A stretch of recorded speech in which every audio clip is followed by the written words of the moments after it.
Just one of those days. Not a good day today.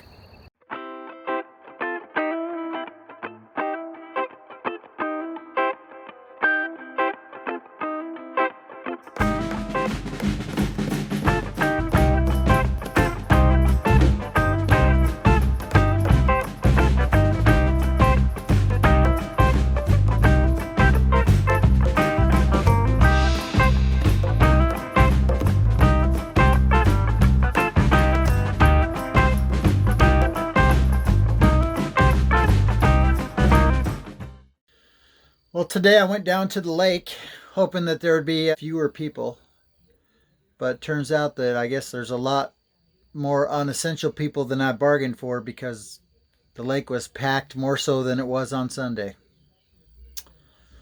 So I'm gonna have to strategize a new game plan here.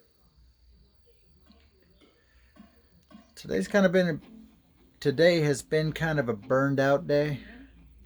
I don't know what it is, but I'm still here trying to make a film. Although I don't got nothing to show you guys. I feel kind of embarrassed, but I'm trying, okay? I'm trying. Joey,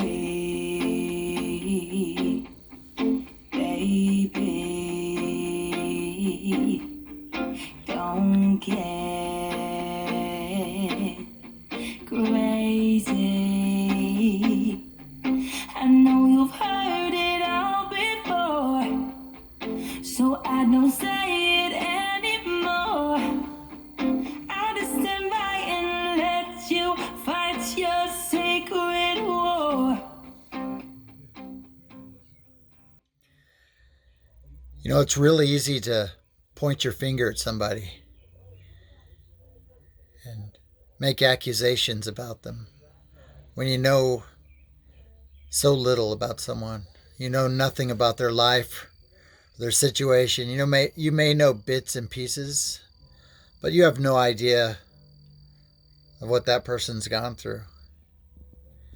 So if you got a gripe, with yourself. You should look in the mirror and resolve it. You know, sometimes we can all be a little tired, a little burned out, feel a little down. You know, life doesn't always go like we hope it will. But it doesn't mean that you have to take it out on anybody around you or hold resentment. It just means maybe you need to take a little time for yourself.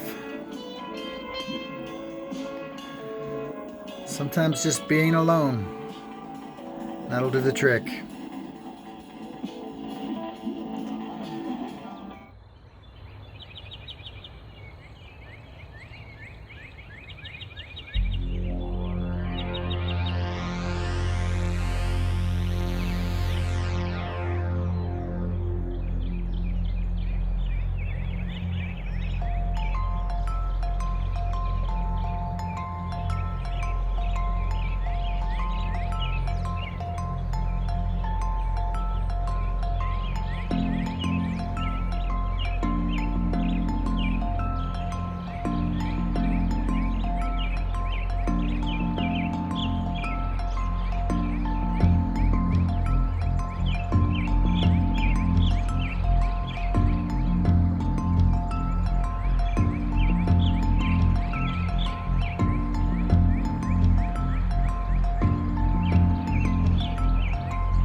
Oh, I have the worst headache.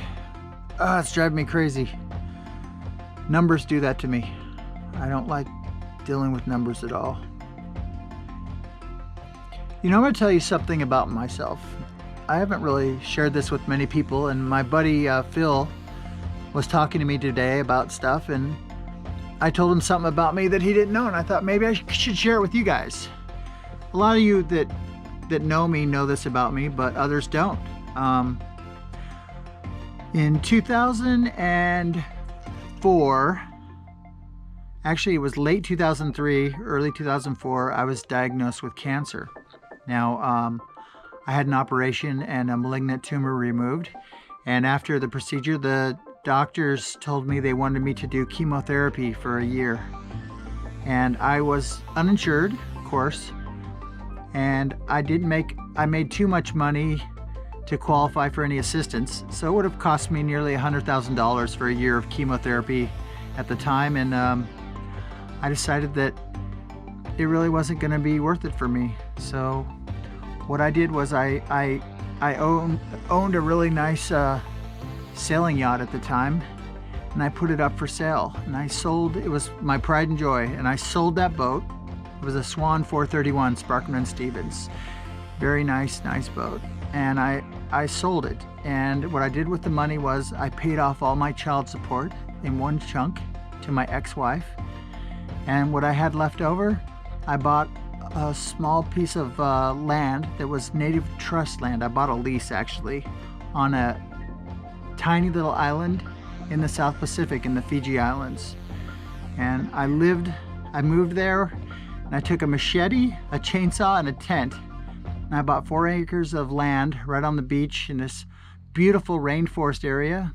And I went in there and made a life for myself. And I lived there, built my house, fished, grew fruit and vegetables, speared fish, and did some nice surfing out on the reefs out in Fiji, and just lived the most healthy, natural life you can imagine, drinking artesian water coming straight out of the earth, probably the purest water on the planet. And when I went back for my cancer tests in my blood, it was less than 0.4%. So obviously what I did was better than chemotherapy.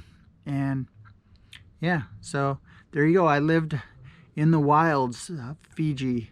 This is before the TV show Survivor even came out. So in a way they kind of copied what I did, which is kind of funny.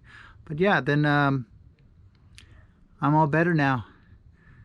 It's been in remission, and I'm stoked.